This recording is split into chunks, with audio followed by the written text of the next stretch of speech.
an inquiry from a worker, a construction worker in New York City who was injured seriously on a construction site.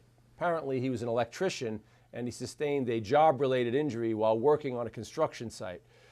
Construction accidents are the most common types of cases that we handle. In fact, very many serious accidents happen on a construction site, and that's because a construction site is a very dangerous place to work. There are all types of hazards presenting on a construction site. The most common type of hazard that we encounter is what's called an elevation-related injury.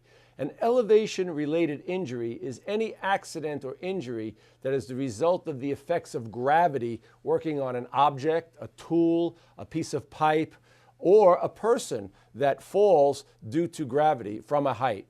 Any of these cases in New York are very serious cases and often, and unfortunately, result in very serious injuries. So if a construction worker falls off a ladder or falls off a scaffold, or if a pipe falls from a height and hits somebody and causes serious injury, these are often very horrible, very serious injury cases, puts the person out of work for an extended period of time, and is a very tragic event.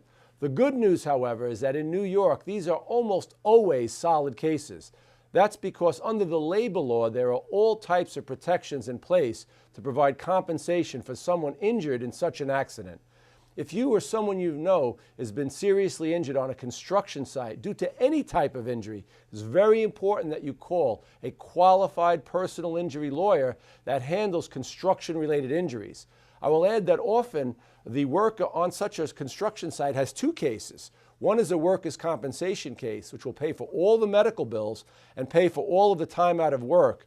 But in addition, the worker would have what's called a third-party case against the owner or the general contractor of the building being constructed. So if you have such a case, or if you know someone seriously injured on a construction site, it is very important for them to call a qualified lawyer as soon as possible.